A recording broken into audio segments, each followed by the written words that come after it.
Well, this is a multi-tiered way of analyzing. There is a militant extremist tendency, even though that it's a small minority, but like all extremist movements, because of the force that it's able to project, because of the way it can interject itself into the political process, because of the acts of terror it carries out, it may be much more important.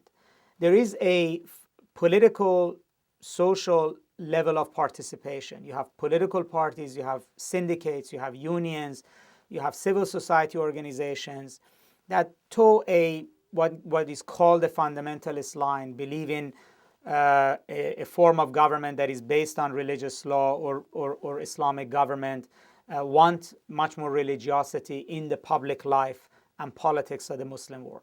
Sometimes they're powerful, sometimes they're not. In some countries like Iran, they rule. In other places, they don't. In some countries, they're hardline, like in Pakistan or with Hamas or the like. In some countries, they have softened up considerably. Best example being Turkey, but also in Malaysia, in Morocco, a lot. You have much more now, quote unquote, liberalized interpretations of fundamentalism. And then there's a level higher than that, which is the fact that the Muslim world is no longer a secular place, if it ever was. At least its public arena is not secular, in the same sense that America is no longer a secular place. When you look at the public discussion in America, people are not, in the streets chanting with fists clenched. They are not killing. They are not doing it. But religious values, in a very prominent way, is in the public arena, which means that issues such as, such as gay marriage, right to life, prayer, euthanasia, etc., anything that borders on religious values are now hot button political issues.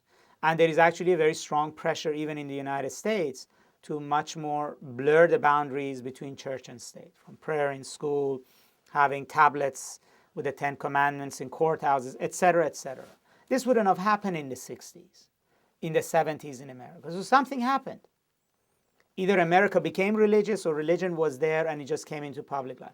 That's also happening in the Muslim world. And partly fundamentalist parties are riding on that tide because, yes, it's true that they benefit from being anti-American. Yes, it's true that fundamentalists benefit from corruption, dictatorship of their governments. Yes, it's true that they take the high moral ground of being the rejection force against America, Israel, and their own governments.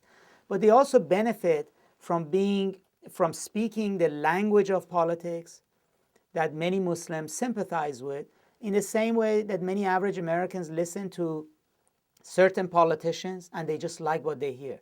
The fact that when President Bush in a presidential campaign said, when he was asked who's his favorite philosopher, he said Jesus Christ. It got him enormous amount of votes. He didn't have to talk policy. His language of politics resonated with pious voters. And the same is also true in the Muslim world. So you have political Islam for organizational political reasons, but the mood in the Muslim world is not sympathetic necessarily to secularism in the way in which we think of secularism.